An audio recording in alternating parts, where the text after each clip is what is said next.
Breaking overnight, President Trump enacting sweeping new tariffs on steel and aluminum, 25%. Europeans are retaliating in a major way. And this morning, the huge concern is American consumers who are caught in the middle of all this and could soon be paying the price literally. Let's walk you through this really quick. Overnight, the president slaps 25% tariffs on all steel and aluminum imports from all countries.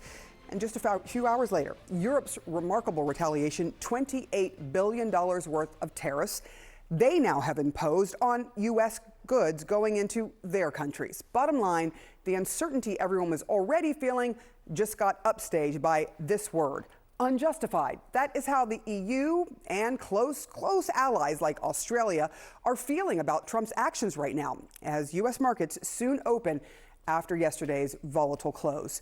Everyone is keeping a very close eye on futures, of course, and preparing for what is to come with the markets when they open very soon after President Trump's latest round of tariffs kicked in at midnight. An across-the-board 25% tariff on all foreign steel and aluminum coming into the United States, both metals used in the manufacturing so many things, from cars to medical devices to food cans, which means higher prices for American businesses, many of them, and also American consumers. CNN's Vanessa Yurkevich, she is here with a look at all this. What is the impact on all this? Well, this trade war just went global. Yeah. The 25% tariffs on aluminum and steel coming into the country took effect at midnight. And as you mentioned, so many things are made with steel and aluminum. And if you just look at all the countries that we import steel and aluminum from, I mean, there they are. And that is a big, big number.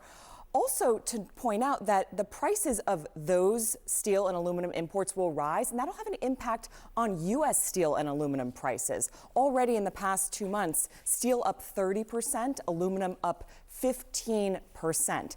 And this is critical, obviously, for American consumers because, as you mentioned, cars, appliances, medical devices are going to see the impact of these tariffs eventually. We heard from Commerce Secretary Howard Lutnick last night. He talked about what he thought tariffs meant for the economy. Take a listen. Will these policies be worth it if they lead to a recession, even a short-term recession? These policies are the most important thing America has ever had. So it is worth it. It is worth it. I don't think the only reason there could possibly be a recession is because of the Biden nonsense that we had to live with. Now, Goldman Sachs just upped their forecast on a recession to 20% from 15%. The odds are still relatively low, according to them, but people are talking about this, what this means for the overall economy.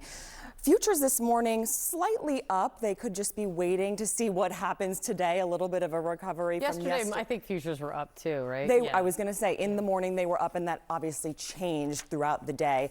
And if we have it here, it's just interesting to see what the markets have done in the first term and the second term with Trump. We may not have that, but essentially markets were up. They're okay. Markets were up for the first term. You can see it right down there on the left-hand side of your screen. Markets have turned down just in the first 6 weeks of his second term. Obviously, many more years to go, but it just shows the really big difference in what is happening in the first couple weeks of his administration.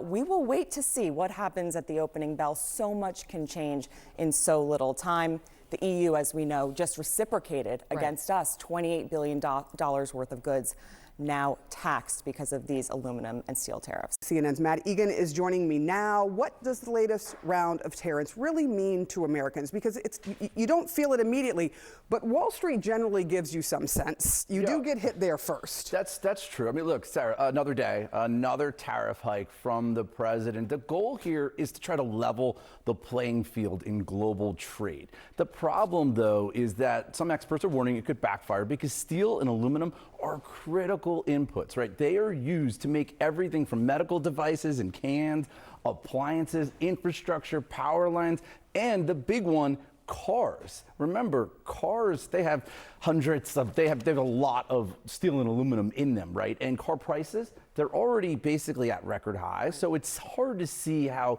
making a key input more expensive with this 25% tariff is going to help things here. Some experts are warning that, yes, this could backfire on not just consumers, but also on workers. I talked to Ken Smetters. He's a professor at Wharton, where the president went to school, and he said this is not going to help manufacturing it will hurt manufacturing. Even Alcoa, one of the biggest aluminum makers in the United States, has warned that these tariffs could kill 100,000 American jobs. There's also the risk that it ignites a global trade war. The U.S. imports a lot of steel and aluminum each year, a lot of it from Canada, but also Mexico, China, the UAE, Brazil, South Korea. Now these countries have to decide how are they going to respond. The European Union, not wasting any time here, they immediately announced retaliatory tariffs on items that are made in America, including, we've seen bourbon, peanut butter, jeans,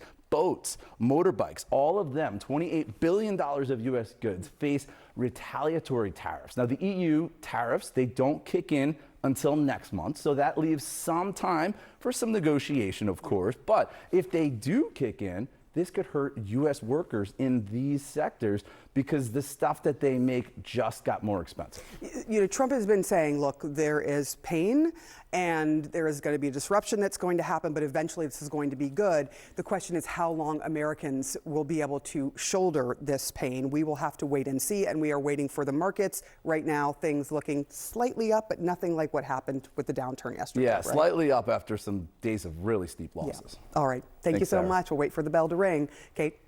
And as the president's sweeping tariffs on foreign steel and aluminum will likely be adding even more pressure on what's been a week of U.S. stocks plunging, the Wall Street Journal's editorial board continues to call out President Trump in a way really that only the Wall Street Journal can, writing this in part: the trouble with trade wars is that once they begin, they can quickly escalate and get out of control, all the more so when politicians are nearing an election campaign, as Canada now is, or when Mr. Trump behaves as if his manhood is implicated because a foreign nation won't take his nasty border taxes lying down. We said from the beginning that this North American trade war is the dumbest in history, and we were being kind. That's from the Wall Street Journal. Joining us right now is Democratic Senator Richard Blumenthal of Connecticut. There's that side of it, Senator. But then you have the iron and steel industry, aluminum and steel industry in the United States, and they like what they're seeing here. A trade group calls these tariffs very effective. The head of American Iron and Steel Institute saying that things would be, without those tariffs, much worse for the industry. So what say you about where things stand today with this trade war? This trade war threatens not only a global trade conflict, but also an immediate recession for the United States. Higher prices for consumers, not just on cars, but on gasoline and energy. For example, the imports of Canadian electricity, which are about 11% of the Northeast supply, and prices of groceries, food, milk, eggs will likely rise. And the imminence of a recession may be less painful for the billionaires and for the Secretary of Commerce, who says it's no big thing, but it will affect average, everyday Americans. So the pain is going to be felt nationwide, and it's avoidable. The last time we tried one of these major trade wars, I think under President McKinley, it proved to be a disaster, and he concluded it was a mistake. Well, the president was asked about the immediate impacts that we've seen, which is this massive sell-off we've seen in U.S. stocks and continued fears about a recession, given how he's answered the questions around it. And I want to play for you what President Trump said yesterday. Do you and your tariff policies right now bear any responsibility for the turmoil we're seeing this week? Biden gave us a horrible economy. He gave us horrible inflation. And I think the market was going to go very, very bad. When does this become the Trump economy? He is just 6 weeks in. Can he argue this still is not his to own? The economy under Joe Biden was chugging along pretty well. And what Donald Trump is doing now is potentially going to disrupt disastrously a success story for America. And that's why business executives are expressing alarm. The Wall Street Journal is calling it the dumbest thing they've seen. And why he's doing it is really a mystery. He should be building on this economy, not trying to undermine and destroy it with these self-destructive tariffs, which are not only undermine American economic power, but also militarily, and of course are standing in the world because nobody can figure out where we're going from here. And the back and forth, tariffs one day withdrawn or delayed the next, creates an uncertainty which itself undermines the economy.